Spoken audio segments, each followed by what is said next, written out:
I always knew I wasn't the center of my wife's universe, but I never expected to come in second place to her brother. Yes, you heard that right. Her brother. Let me back up.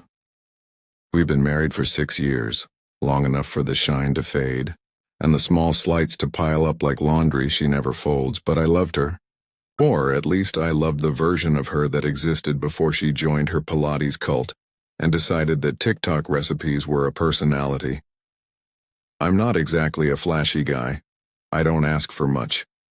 I go to work. I come home. I don't cheat. I don't scream. I clean my hair out of the shower drain. Basic decency, right? So imagine my confusion when I opened my birthday gift last month and found a 3-pack of cotton briefs, not even Calvin Klein, just store brand, and not even my size. No card, no ribbon, just a plastic bag. She was already halfway to the kitchen when I held them up and said, "Is this a joke?" She didn't even turn around. "They're practical," she said, like that somehow made it romantic. I tried to let it go. I really did. I told myself it's the thought that counts. But here's the thing. 2 weeks later, her brother's birthday rolls around. We go to his overpriced downtown loft. You know the type, exposed brick, zero furniture, smells like overpriced cologne and desperation. He opens her gift, and that's when I see it. A silver Rolex. Real. Brand new. Still had the tag dangling like a slap in my face. She smiled as he opened it like she was the second coming of Oprah. "You've always wanted one," she said, beaming. I stood there holding a can of warm LaCroix, trying not to choke. A Rolex, for her brother. And I got off-brand boxers from aisle 7 of the grocery store. It took me a second to speak. "So, just to clarify," I said, voice all calm and dead inside. "He gets a Rolex, and I get polyester underwear?" She blinked at me. "He's family." I smiled, and that was the exact moment I decided, I'm going to make her regret this. Not in a big, dramatic, movie-style explosion. No. I wanted it slow. I wanted her to feel it in little moments. Like how I felt when I realized my wife had more affection for her brother than the man she wakes up next to. Call it petty. Call it toxic. Call it whatever you want. But when someone hands you discount underwear with one hand and drops a Rolex with the other, you stop playing nice. The next morning, I got up early, earlier than her. I made her favorite smoothie. I left a rose on the counter. I kissed her forehead like I wasn't planning anything. Because revenge doesn't start with screaming. It starts with silence. With sweetness. With setting the stage. You have to let them think everything's normal. That they're still in control. That you've accepted your fate as the man who gets underwear for his birthday. But me? I was just getting started. You know what the funny part is? She didn't even notice that I was watching, that I was taking notes. She kept walking around the house like a woman who thought she'd married a doormat. And I played along. I smiled when she scrolled on her phone at dinner. I laughed when she told the same story about her spin class for the 3rd time. I even let her believe she was still interesting, because that's the trick. Let them feel safe. Make them think you're dumb, distracted, defeated. Meanwhile, I was working, not my day job. I still had to show up there too, wearing my cheap underwear. But no, I was working on something better. Her brother, the proud new owner of the Rolex, was my first stop. Let me paint you a picture. Trust fund baby. Drives a car he can't pronounce. Makes music no one listens to. The kind of guy who thinks having a podcast counts as employment. I took him out for drinks. Just the two of us. I told him I wanted to get closer. That we were family after all. He bought it. Guys like him always think you admire them. Halfway through his second whiskey, he was already talking too much, telling me about this girl he's been hanging out with. Spoiler, it wasn't his girlfriend, and that's when I started recording. Yeah, I know, I sound like a villain now, but keep in mind, I got underwear. Anyway, I got everything I needed. Him bragging about cheating, dropping her name, even mentioning that he sometimes borrows from his parents' business accounts. Gold. I emailed that little clip to myself, labeled it insurance. Just in case. Next stop?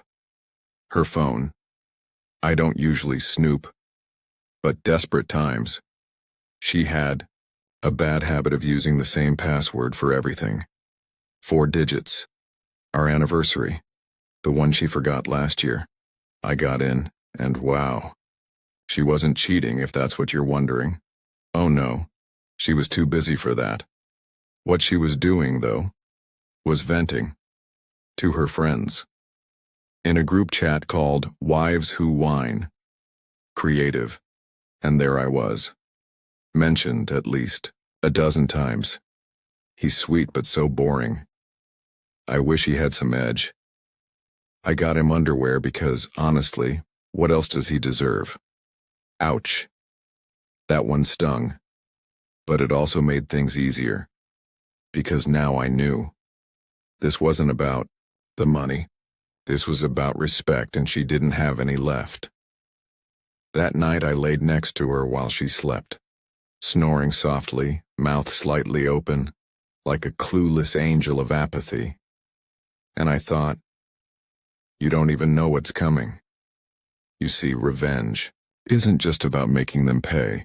It's about making them feel, so I waited, planned, calculated. And when the timing was right, I invited her to a dinner. Some new rooftop place. Fancy enough to impress. She showed up in heels and high hopes. Thought I was reconnecting. Thought maybe the smoothie and the rose meant I was finally getting over it. She didn't know I had invited someone else, her brother, and his girlfriend, and the girl he was cheating with. Yeah, all 3. And I had a gift for her too. A little box. Wrapped perfectly. Inside, a 3-pack of men's underwear, store brand, just like the ones she gave me. She looked confused. Everyone did. And then, I hit play on the recording, right there, at the table, public, loud, undeniable, her brother's voice, his words, his mess, and her face. Priceless. But we'll get to that.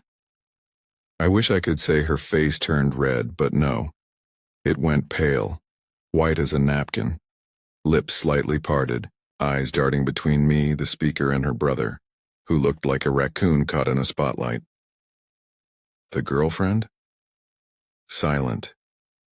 Like she just realized she wasted 3 years of her life on a human air fryer. And the girl he was cheating with? She stood up and said, "I thought you were single."